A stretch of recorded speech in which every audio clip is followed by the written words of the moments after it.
नमस्कार दोस्तों। आज हम थ्योरम 2.8 करेंगे। वैसे हम कल चैप्टर कंप्लीट कर देते, लेकिन वीडियो थोड़ी लंबी हो जाती, इसलिए मैं आज इसकी वीडियो दोबारा से बना रहा हूँ।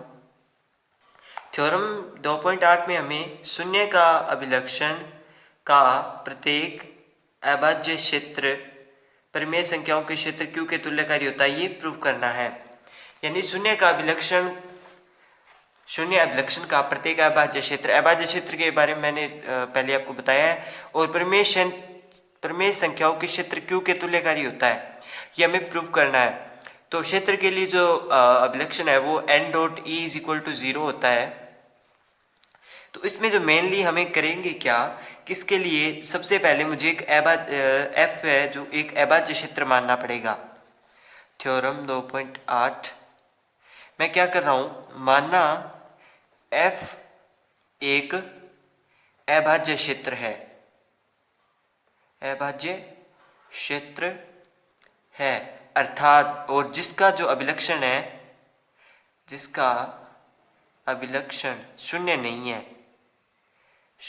यहाँ पे ये शून्य अभिलक्षण है। तो अर्थात इसका क्या मतलब है, इसका मतलब है कि n डॉट ई है वो बराबर होगा 0 के, और n बराबर अगर 0 है तो क्षेत्र अपरिमित है, अपरिमित है। ठीक है, हमने अभिलक्षण के बारे में पहले पढ़ा हुआ है।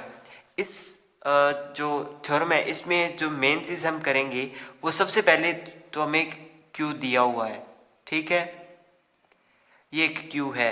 इसके बाद मैंने एक अभाज्य क्षेत्र माना F, ये है अभाज्य क्षेत्र F है, अभाज्य क्षेत्र। तो हमें इन दोनों को तुल्यकारी प्रूव करना है। इन दोनों को तुल्यकारी प्रूव करने के लिए ये Q तुल्यकारी प्रूव करना है F के साथ। इसके लिए मैं क्या करूँगा, तो Q में है, मैं इसका एक सबसेट मानूंगा Z, इसका सबसेट होगा Z, ठीक है, Q का सबसेट Z, और F का जो सबसेट है या उपक्षेत्र है वो मैं F डैश मानूंगा। मैं इन दोनों को तुल्यकारी प्रूव कर दूंगा, जिससे कि इन जो सेट के जो विभाग क्षेत्र है Q, यानी वो ऑटोमेटिकली जो है तुल्यकारी प्रूव हो जाएंगे। यानी मैं इन दोनों को तुल्यकारी प्रूव करूंगा, Z और F डैश को, और जो Q और F है वो ऑटोमेटिकली है जो कि तुल्यकारी प्रूव हो जाएंगे। तो इसके लिए माना F डैश है F का कोई उपक्षेत्र है। मैंने आपको बताया कि मैंने F का उपक्षेत्र F डैश मान लिया है, ठीक है। अब जो F डैश में अवयव है वो n डॉट ई की फॉर्म में है, क्योंकि यहाँ पे अभाज्य क्षेत्र की बात करें और अभिलक्षण की बात आ गई, तो अभिलक्षण में n डॉट ई की फॉर्म में होती है वैल्यूज। वो n है वो z से है, और e है वो इसका तत्समक है। क्षेत्र में तत्समक होता है, चाहे वो मल्टीप्लाई के लिए हो चाहे वो प्लस के लिए हो। हम जानते हैं कि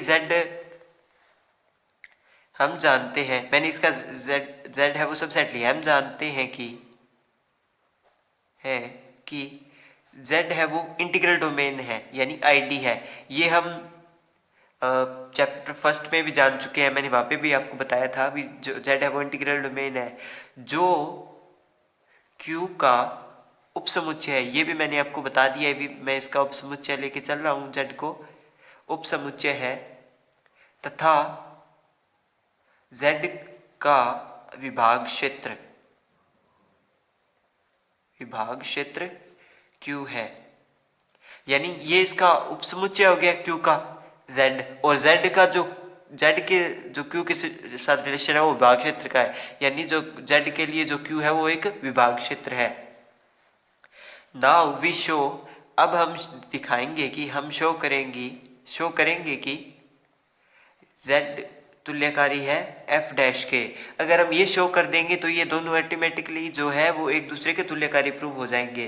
तो मैं एक प्रतिचित्रण मान रहा हूँ, माना एक प्रतिचित्रण फाई है, फाई एक प्रतिचित्रण है जो कि चित्रण z से f डैश में निम्न प्रकार है।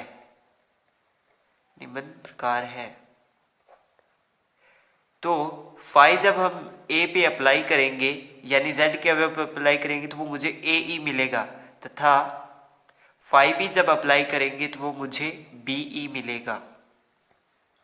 अब तुल्यकारी प्रूफ करने के लिए पहले समाकारिता, उसके बाद एकेकी और अछातक। तो फाई समाकारिता सिद्ध करते हैं। फाई समाकारिता फर्स्ट कंडीशन उसमें होती है योग होता है, तो योग को हमें तोड़ना होता है, तो फाई a प्लस बी है। तो a प्लस बी इसके हिसाब से, इस कंडीशन के हिसाब से a प्लस बी और डॉट में e आना चाहिए, क्योंकि फाई से फिर ये AE में कन्वर्ट हो गया। फिर दोनों के AE अलग अलग हो जाएंगे बंटता से, और ये वैल्यू है वो फाई ऑफ A की है और ये वैल्यू फाई ऑफ B की है। सेकंड कंडीशन है उन दोनों में मल्टीप्लाई है, phi of A dot B। तो ये A B डॉट E में इस प्रकार कन्वर्ट होगा। फिर मैं क्या कर रहा हूँ, दोनों के लिए AE BE अलग अलग कर लिया, क्योंकि E है तत्समक है तो वो अलग अलग हो जाएगा। ये वैल्यूज है वो यहाँ से हमें वापस रखेंगे, phi of A dot phi of B। यानी इस कंडीशन से क्या हुआ कि ये दोनों टूट रहे हैं, यानी फाई में समाकारिता है, फाई समाकारिता है। समाकारिता की कंडीशन तो है जो इसने सेटिस्फाई कर दी। अब हम इसे अकेकी और अछादक प्रूव करेंगे। अकेकी और अछादक के लिए क्या करेंगे कि दो इनके अवयव लेंगे, चाहे वो अनइक्वल लेके चलें या पहले ही इक्वल लेके चलें। तो फाई अकेकी है, ये सिद्ध करने के लिए मैं क्या कर रहा हूँ, फाई ऑफ A और फाई ऑफ B को इक्वल लेके चल रहा हूँ, यानी उनकी समाकारिता को इक्वल लेके चल रहा हूँ। और मुझे क्या मिला, AE बराबर BE। तो लास्ट में मुझे A बराबर B मिला, यानी एक का संबंध एक से ही है, अलग से नहीं है। तो फाई है वो अकेकी है। और अछादक के लिए फाई अछादक है, इसके लिए हम बेसिकली एक लाइन ही लिखते हैं कि f डैश के प्रत्येक अवयव का पूर्व प्रतिबिंब z में विद्यमान है। इसका मतलब क्या है, ये आपको लाइन लिखनी है कि f डैश के प्रत्येक अवयव का पूर्व प्रतिबिंब z में विद्यमान है। It means phi of A है वो A डॉट E की फॉर्म में है, अर्थात फाई है वो अछादक है, फाई अछादक है। ठीक है, इसीलिए इन तीनों कंडीशन से क्या हुआ कि जो z है वो तुल्यकारी हो गया f डैश के। हमने z को f डैश के तुल्यकारी बता दिया। z का विभाग क्षेत्र q है, z का विभाग क्षेत्र q तथा f डैश का विभाग क्षेत्र f है। तब चूंकि f डैश है वो f का अभाज्य क्षेत्र है, f डैश इक्वल टू, क्योंकि f है वो अभाज्य क्षेत्र है, ये हमें दिया हुआ था। तो ये इसका जो f है वो f डैश का विभाग क्षेत्र हो गया। तो हम जानते हैं कि दो तुल्यकारी पूर्णांकीय प्रांतों का विभाग क्षेत्र, तो तुल्यकारी पूर्णांकीय प्रांतों का विभाग क्षेत्र है वो तुल्यकारी होता है, विभाग क्षेत्र भी तुल्यकारी होता है। इससे क्या हुआ कि जो Q है वो तुल्यकारी हमने प्रूव कर दिया F के। तो ये हमारी जो थ्योरम 2.8 है वो कंप्लीट हो गई है। वीडियो के एंड में आपको नोट्स भी मैं आपको उपलब्ध करवा दूंगा जो मैंने इस चैप्टर के बनाए हुए हैं। थ्योरम 2.9 की बात करते हैं हम। थ्योरम 2.9 है कि एक अशून्य अभिलक्षण P का अभाज्य क्षेत्र ZP के तुल्यकारी होता है, यानी अभाज्य क्षेत्र इसमें भी हमें F मानना पड़ेगा और उसका अभिलक्षण क्या है, N की जगह P है, और ZP के हमें उसे तुल्यकारी सिद्ध करना होगा। तो इसके लिए सबसे पहले थ्योरम 2.9 में हमें एक चीज़ माननी पड़ेगी कि माना F अशून्य अभिलक्षण अशून्य अभिलक्षण, अभिलक्षण जीरो नहीं है इसका, अशून्य अभिलक्षण P का एक अभाज्य क्षेत्र है, अभाज्य क्षेत्र है। और अगर ये क्षेत्र है तो माना E है वो F का तत्समक है, तत्समक है, मल्टीप्लाई के लिए भी हो सकता है और प्लस के लिए भी हो सकता है। तो P है वो F का अभिलक्षण है। इस चीज से हमें क्या पता चलेगा, इससे हमें पता चलेगा कि P वह छोटे से छोटा धन पूर्णांक है, छोटे से छोटा धनात्मक पूर्णांक है, पूर्णांक है जिसके लिए P dot E is equal to 0 है। ये जो डेफिनेशन है वो अभिलक्षण की है, मैंने आपको अभिलक्षण की डेफिनेशन पहले बता दी है, पहले की वीडियो से आप वहाँ पे देख सकते हैं। अब इसे तुल्यकारी सिद्ध करने के लिए मैं इसका एक उप क्षेत्र मान लीजिए एफ डैश है वो मैं मानूंगा और फिर उन दोनों को तुल्यकारी सिद्ध करूंगा तो ये ऑटोमेटिकली तुल्यकारी सिद्ध हो जाएंगे। तो इसके लिए मैंने एक एफ डैश माना। देखिए एफ में पी डॉट ई टाइप के अवयव है तो जो उसका उपक्षेत्र है उसमें भी उसी टाइप के एलिमेंट होंगे जैसे ए ई, और जहाँ पे जो ए है वो 0 से तो बड़ा होगा लेकिन p माइनस 1 से ये छोटा होगा, p माइनस 1 से छोटा या बराबर होगा, क्योंकि वो p नहीं हो सकता, क्योंकि अगर p हो गया तो वो f डैश के इक्वल हो जाएगा, इसलिए वो p नहीं हो सकता। अब मैं क्या कर रहा हूँ, एक प्रतिचित्रण ले रहा हूँ, क्योंकि हमें तुल्यकारी सिद्ध करना है तो उसके लिए हमें प्रतिचित्रण लेना होगा फाई का, और फाई का जो प्रतिचित्रण है वो जेड पी से हमें एफ डैश पे लेना है, हमें एफ डैश पे लेना है क्योंकि हमें अभाज्य क्षेत्र जेड पी के तुल्यकारी होता है, यानी जो एफ है वो जेड पी के तभी तुल्यकारी होगा जब हम इसको इसके तुल्यकारी सिद्ध करेंगे। तो फाई जब हम अप्लाई करते हैं तो किसी भी ए पर तो वो ए ई फॉर्म में कन्वर्ट हो जाता है, क्योंकि यहाँ पे अभिलक्षण की बात चल रही है। तो जो एफ में अवयव है वो पी डॉट ई टाइप में है और एफ डैश में हमें अवयव जो लिए है वो ए डॉट ई टाइप में लिए है। तो जब प्रतिचित्रण अप्लाई होगा तो हमें इस टाइप के एलिमेंट्स मिलेंगे। यदि ए ई एफ डैश में मिलेगा, बी ई एफ डैश में मिलेगा, तो जो ए है वो पी से छोटा होगा और जो बी है वो भी पी से छोटा होगा। ठीक है, पी से बड़े नहीं हो सकते ये एलिमेंट, मैंने कंडीशन आपको बता दी है। अब समाकारिता के लिए क्या है, जब हम इनका योग करेंगे यानी ए ई प्लस बी ई करेंगे, यहाँ पे जो अभिलक्षण आ गया तो इसमें मॉड्यूलो तो पहले से ही आ जाएगा, क्योंकि पी से वैल्यू अगर ज़्यादा नहीं होनी चाहिए।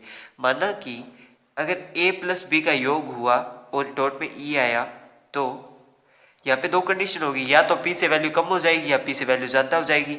अगर पी से वैल्यू कम है तो ये कंडीशन होगी, यानी ए प्लस बी छोटा रह गया पी से, और अगर ए प्लस बी की वैल्यू पी से ज़्यादा होगी तो उसमें से पी माइनस होगा, मल्टीप्लाई में ई तो रहेगा, और यदि 0 ए प्लस बी यानी इसकी वैल्यू पी से बड़ी हो रही है तब, तो इसमें हम मॉड्यूलो ऐड कर देंगे, यानी पी से वैल्यू ज़्यादा ना हो इसके लिए।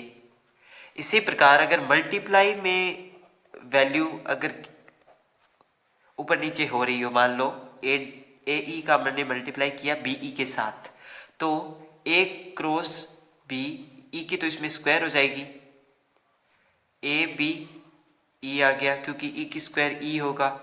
तो यहाँ पे क्या होगा, यहाँ पे भी मैं मॉड्यूलो लगा दूंगा ताकि पी से वैल्यू ज़्यादा ना हो ई, अतः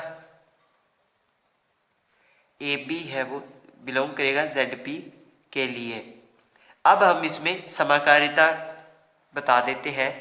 तो समाकारिता के लिए जो फर्स्ट कंडीशन होती है उसमें phi of A plus P B, क्योंकि यहाँ पे मॉड्यूलो लाना जरूरी है, पी से वैल्यू ज़्यादा नहीं होनी चाहिए, इसका अभिलक्षण जो है वो आ रहा है इसमें। तो जब हम ये फाई अप्लाई करेंगे तो वो ए प्लस पी बी ये इस प्रकार होगा, फिर ये अलग अलग वैल्यू में टूटेंगी, और फाई ऑफ ए और प्लस फाई ऑफ बी आ गया। ये हमने पहले मानी थी, उसी हिसाब से मैंने यहाँ पे लिख दी। सेकंड जो है phi of A cross P B, यानी ए क्रॉस पी बी और मल्टीप्लाई में ई, फिर ये मल्टीप्लाई वाली वैल्यू भी टूटेगी ए डॉट ई की फॉर्म में और बी डॉट ई की फॉर्म में phi of A dot phi of B, यानी हमने इसमें समाकारिता सिद्ध कर दी है। अतः जो फाई है वो समाकारिता है। अब इसे तुल्यकारी प्रूफ करने के लिए हम इसमें एकैकी और आच्छादक की जांच करेंगे और फिर जो है वो इसके तुल्यकारी हो जाएगा। तो फाई एकैकी की जांच करते हैं। फाई एकैकी, तो सेम वही प्रोसीजर हम इसमें अप्लाई करेंगे। Phi of A is equal to phi of B लेके चलेंगे। फाई अप्लाई करने पर हमें ए डॉट ई टाइप के एलिमेंट हमें प्राप्त होते हैं। फिर मैंने क्या किया, यहाँ पे बी ई को मैं इस साइड ले आया, जिससे मुझे क्या मिला, A minus B E is equal to 0। क्योंकि यहाँ पे ए माइनस बी है तो ये जो वैल्यू है वो पी से छोटी रहेगी, छोटी रहनी भी चाहिए क्योंकि वहाँ पे पी आ रहा है। अगर वो पी से ज़्यादा हो जाती है तो उसमें पी का भाग जाएगा या पी इसमें से माइनस हो गया। पी से अगर छोटी है तो a माइनस बी में p का भाग जाएगा और a माइनस बी है वो इक्वल टू 0 हो जाएगा, जिससे a बराबर b प्रूव हो गया। ठीक है, अब आच्छादक की बात करते हैं हम इसमें। आच्छादक के लिए हम जैसे लाइन लिखते हैं, क्योंकि प्रत्येक ए ई है, प्रत्येक ए ई बिलोंग करता है एफ डैश के लिए, तो a है वो ZP का अवयव है, यानी जो पूर्व प्रतिबिंब है वो उसमें विद्यमान है, अतः फाई है जो आच्छादक है। इस प्रकार हम लास्ट में लिख देंगे कि एक अशून्य अभिलक्षण P का अभाज्य क्षेत्र ZP के तुल्यकारी होता है। अगर आपको किसी प्रकार की समस्या हो तो आप मुझे कमेंट कर सकते हैं, मैं आपको आने वाली वीडियो में इसके हल करके समझा दूंगा। अब मैं वीडियो में नोट्स डाल रहा हूँ, तो आप नोट्स को या तो नोट कर सकते हैं या स्क्रीनशॉट ले सकते हैं। ये चैप्टर 2 के नोट्स हैं, ये देखिए, उपवलय तथा भागफल क्षेत्र। तो आप इन्हें YouTube से डायरेक्ट देख भी सकते हैं और वीडियो वैसे पॉज करके इसके स्क्रीनशॉट भी ले सकते हैं। मैंने पूरे नोट्स इसके बनाए हुए हैं।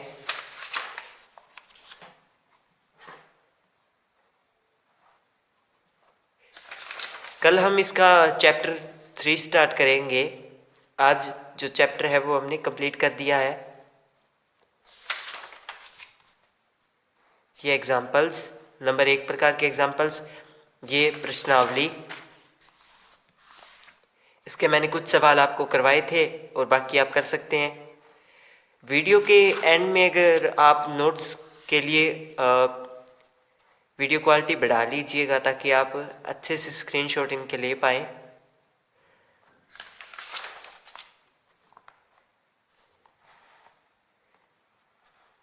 ये तुल्यकारिता, अंतराकारिता, इसकी डेफिनेशन, तुल्यता संबंध, इसके डेफिनेशंस, विभाग क्षेत्र थ्योरम 2.4, प्रमेय तो मैंने आपको लगभग सभी कंप्लीट करवा दी हैं।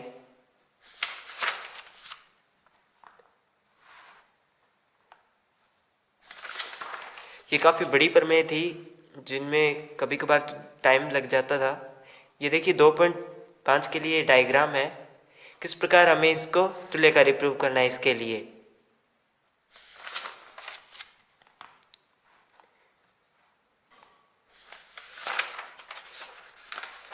ये थ्योरम 2.5 के बाद का पोर्शन है। ये विभाग क्षेत्र है, विभाग क्षेत्र की डेफिनेशन थ्योरम 2.6, थ्योरम 2.7